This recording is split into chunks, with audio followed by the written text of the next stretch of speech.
Hi, this is Robert Jacob with All Media Restoration. Today we're going to be looking at the photo restoration process and the case of the disappearing photo. This image was taken in late 1800s and was kept in a family Bible for 80 years. So what we first had to do was start by scanning it to bring out the image. I was surprised at how we actually got such a good image from this. Let's separate this image from the background because we need to work on the two themselves. So let's take a moment. We're going to separate these two folks from the background so that we can better restore that image.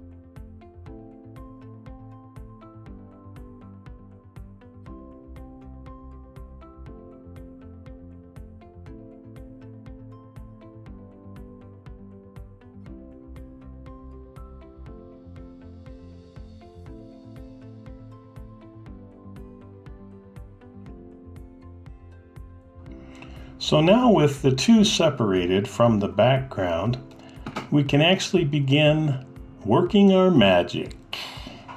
We start by his face, and we're going to basically remove all of the white areas where the image has faded or been removed, and we're going to gradually work throughout the face so that we can remove all these imperfections and make it look as though they weren't there in the first place.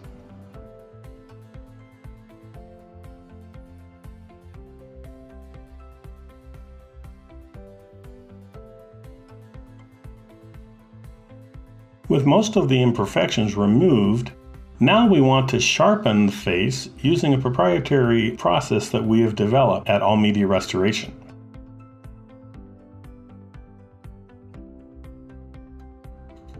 After sizing it so that it looks appropriate for the image, we can then begin to correct any imperfections. Now, our sharpening process has a few disadvantages in that it does create some artifacting that we have to take care of and remove. So we'll do that at this point.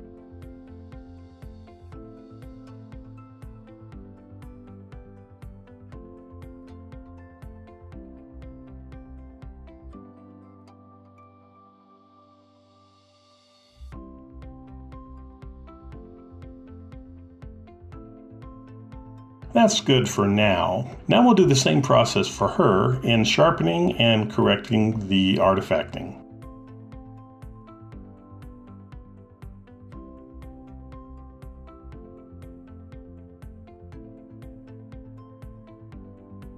As you can see, there's a lot of damage from the old photography, given that back then they didn't have very high-tech photographic techniques, and so we have to correct that with modern technology. At this point, I'm not too concerned about how exacting I am at removing the imperfections, as that will continue through the process. I just want to get most of the imperfections removed. Now we're going to do something that we call digital replacement. It's where we go out and find a digital image and we replace it instead of trying to restore the actual photo image.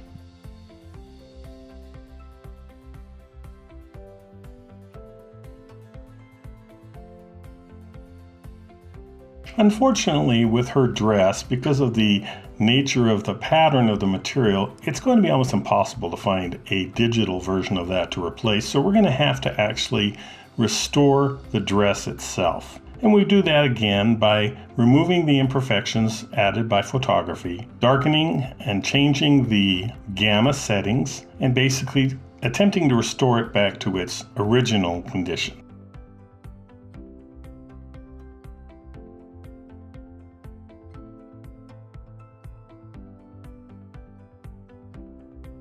Again, at this point, I'm not striving for perfection because I'm going to be continuing this process throughout the restoration. So I want to get just the majority of the imperfections so that I can color it and see how that coloring is going to affect the overall look of the dress. Now we continue the digital replacement process. We're going to replace his hand because it's far too difficult to see exactly what we're supposed to restore. So we'll just use a digital version of the hand and also a digital version of his pants. And notice how we will be actually using a special technique to form those pants to the actual original image so that they look exactly the same.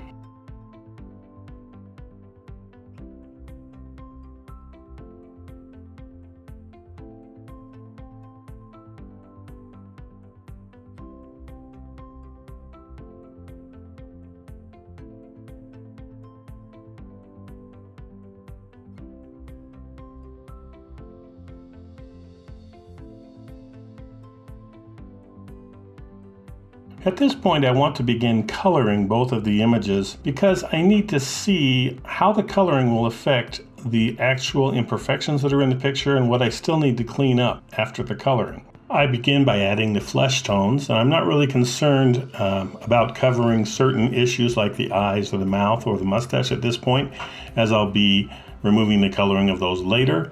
I'm just trying to get the basic flesh tones in so that I can see the overall look of the image. So here's an example of what I mentioned earlier. Coloring the image has brought out these imperfections around his eye that I need to correct. They don't look right. I've got to get rid of the dark creases that were added by the sharpening process.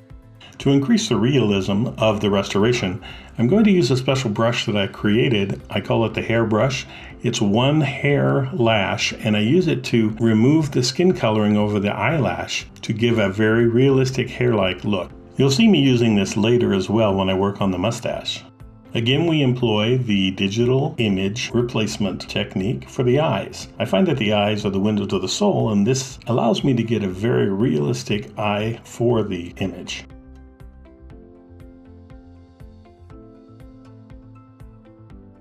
I like to enhance the natural shadow of the eye to create some depth and a little bit of a 3D look with the eyes.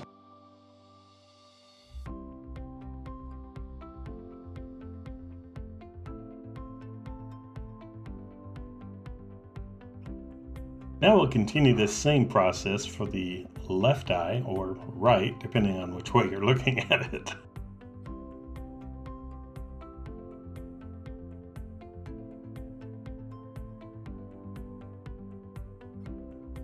I'll continue now to color the face, starting with the hair, and then I'll move to the lips and just continue the coloring process.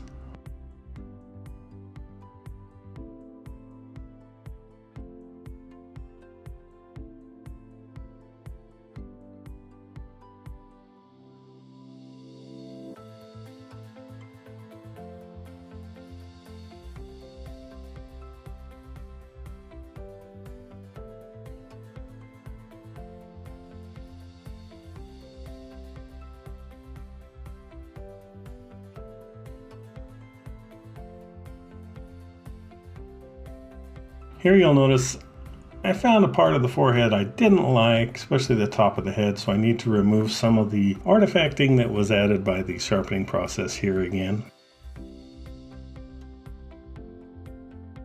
You'll notice that I don't ever settle on the color.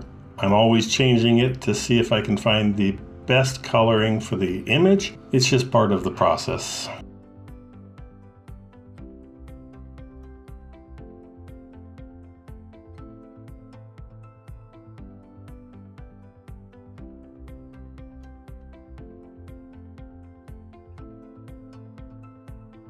I'm actually using part of the restoration that I have done before with the tie. I'm not going to go through the process of finding the tie and creating this whole overlay, but it's the same process as I've described earlier.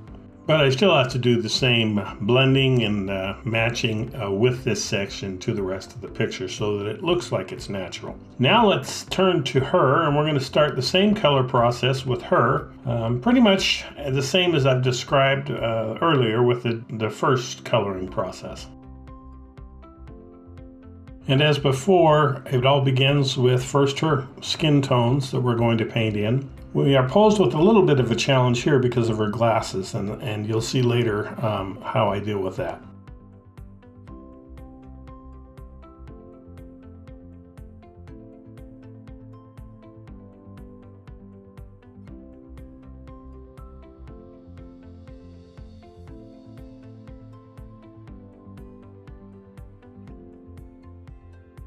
Now, even though her eyes are fairly clear in this picture, I still want to do the digital replacement of the eyes so that I can get a very crisp, realistic looking eye to bring life to the image. So I'll do that by taking one of my stock images of a young lady with brown eyes. I have to make some assumptions as I do the restoration unless the person asking for the restoration gives me the details I need to override what my assumptions would be.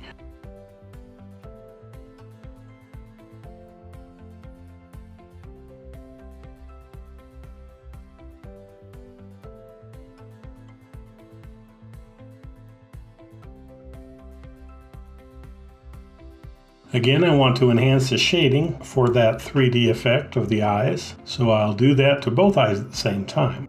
Now, whenever I have glasses in an image, I find it's always more effective to use the digital replacement than to try to retouch and restore the actual glasses on the face. And so I do that by first erasing the original glass image and then overlaying it with the digital glass frame that I have found, and then adding correct shadowing to make it look realistic. I also add shadowing to the lenses because the lens is going to refract the light slightly, making it a little bit darker over the eyes.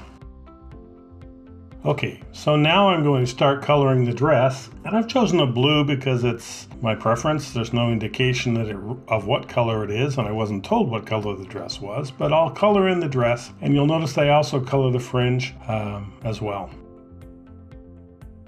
After coloring the hair brown and finishing most of the other coloring, I'll then put in a background behind the image. And at first it doesn't look great because they're not blended in, but after blending and things, which I might not show on this video, I might make some shortcuts just for time length.